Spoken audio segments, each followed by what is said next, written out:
Ya, assalamualaikum warahmatullahi wabarakatuh. Di sini saya akan membahas tentang metode pendidikan anak dalam Islam. Jadi ada beberapa metode konsep yang diajarkan pendidikan anak dalam Islam. Kita akan membicarakan tentang konsep. Apa itu konsep? Kita mulai dengan dasarnya, yaitu konsep berarti rancangan, ide atau pengertian yang diabstrakkan dari peristiwa konkret atau gambaran mental dari objek, proses ataupun yang ada di luar bahasa yang digunakan akal budi untuk memahami hal-hal lain. Pendidikan, jika kita berbicara tentang pendidikan, maka tidak akan terlepas yang namanya pendidik dan mendidik, karena ketiga itu saling berhubungan. Yang pertama, pendidik dalam Islam. Pendidik itu memiliki beberapa istilah seperti mu'alim, mu'adim, murabbi, dan ustaz. Mu'alim, istilah ini lebih menekankan kepada posisi pendidik sebagai pengajar dan penyampai ilmu pengetahuan. Yang kedua, mu'addib. Mu'addib ini lebih menekankan pendidik kepada pembina moralitas, akhlak peserta didik dan dengan keteladanan. Murabbi, istilah ini biasanya digunakan menekankan pengembangan dan pemeliharaan baik dalam aspek jasmania maupun rohania. Ustadz, istilah ini merupakan istilah umum yang sering dipakai dan memiliki cakupan yang sangat luas, sering juga disebut sebagai guru. Jadi sebagai seorang pendidik harus memiliki adab-adab yang harus dimiliki oleh pendidik. Adab-adab yang dimiliki oleh pendidik antara lain menurut Ibnu Qayyim Al-Jauziyah, yaitu pendidik harus zuhud, memiliki pemahaman yang mendalam tentang agama, mau mendakwahi manusia kepada cahaya petunjuk, bersabar serta menghidupkan hati manusia dengan ilmu dan Al-Quran, dan menjawab sesuatu yang ditanyakan kepadanya sebelum ia menjawab atau membahasnya. Yang pertama, saya akan menjelaskan tentang pendidikan dengan mauidhah hasanah, dengan memberikan keteladanan. Jadi sebagaimana dijelaskan dalam Al-Quran, ketika Luqman bin Hakim itu menjelaskan kepada anaknya bahwa dikatakan idz qala Luqmanu libnihi wa huwa ya'idzuhu ya bunayya la tusyrik billah innasyirka la dzulmun 'adzim. Itu ketika orang tua sebagai pendidik pertama dalam sebuah keluarga, yaitu sebagaimana yang diceritakan oleh Luqman Hakim kepada anaknya, dikatakan bahwasanya wa bunayya, wahai anakku, la tusyrik billah, janganlah engkau menyekutukan Allah, musyrik kepada Allah, inna syirka la dzulmun adzim, maka sesungguhnya syirik itu merupakan sesuatu kezaliman yang sangat agung, yang sangat besar. Dikatakan juga bahwasanya Nabi Muhammad SAW itu ketika menghadapi sahabatnya itu dengan bil mau'idati hasanah bainal hina wal akhar.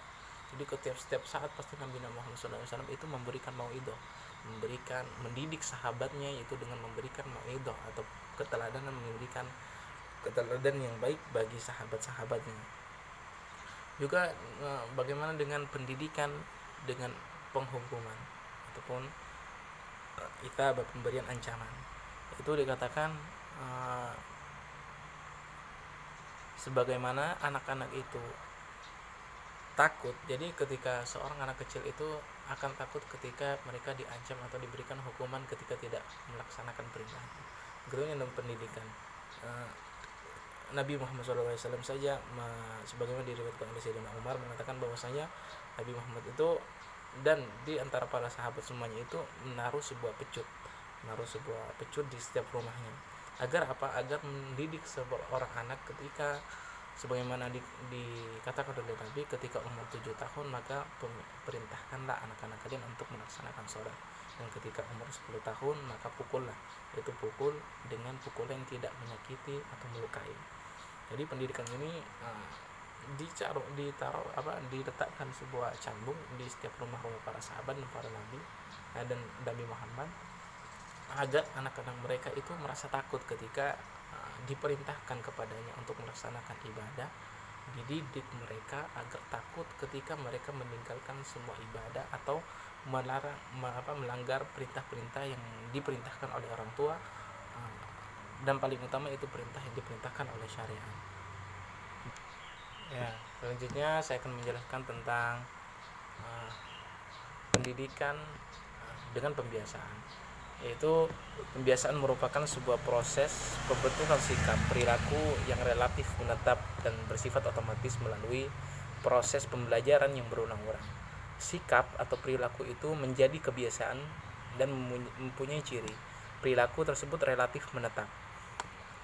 Umumnya tidak memerlukan fungsi berpikir yang cukup tinggi. Misalnya, untuk dapat mengucapkan salam cukup fungsi berpikir berupa mengingat atau meniru saja, bukan sebagai hasil dari proses kematangan, tetapi sebagai akibat atau hasil pengalaman atau belajar. Dan tampil secara berulang-ulang sebagai respon terhadap stimulus yang sama. Jadi, proses pembiasaan ini berawal dari sebuah peniruan. Dilakukan selanjutnya pembiasaan di bawah oleh pendidik atau bimbingan orang tua, guru, peserta didik akan semakin terbiasa. Bila sudah menjadi kebiasaan yang tertanam jauh di dalam hatinya, maka peserta didik itu kelak akan sulit untuk berubah dari kebiasaannya.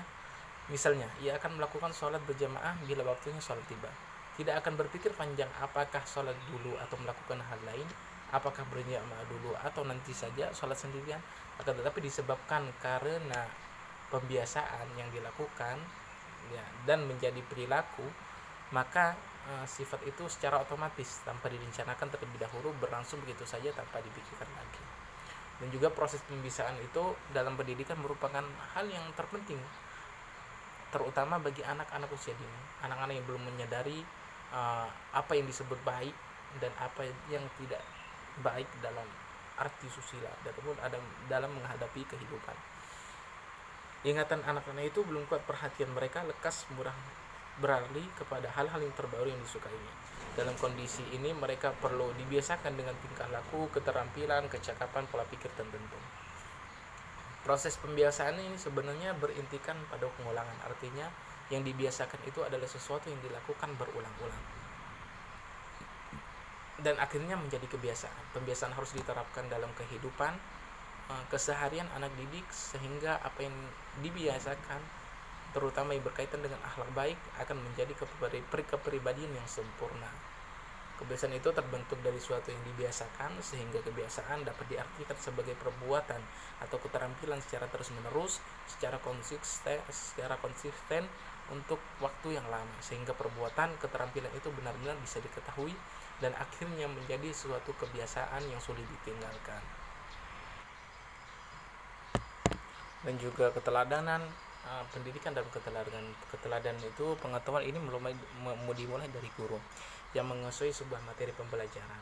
Penguasaan materi pembelajaran seorang guru yang akan terlihat bagaimana cara mengajar, menguasai di kelas, materi tuntas dipahami oleh anak. Penguasaan materi ini juga akan menjadi jawaban yang memuaskan jika seseorang anak bertanya. Keteladanan pengetahuan ini mulai luntur jika seorang guru tidak siap menguasai materi. Maka guru ini akan kehilangan arah mengajar serta jauh dari kompetensi dasar yang diharapkan. Keadaan ini bisa terjadi sehingga guru mengikuti forum ilmiah. Jadi keteladanan sangat dibutuhkan oleh kita sebagai pendidik yang akan menjadi contoh bagi peserta didik kita dalam segala hal yang kita lakukan, dan yang terutama dalam proses bagaimana kita cara mengajar peserta didik, mendidik peserta didiknya. Maka akan timbul keteladanan bagi pendidik untuk menjadi teladan yang baik bagi peserta didik. Mungkin itu saya bisa sampaikan, kurang lebihnya mohon maaf. Wassalamualaikum warahmatullahi wabarakatuh.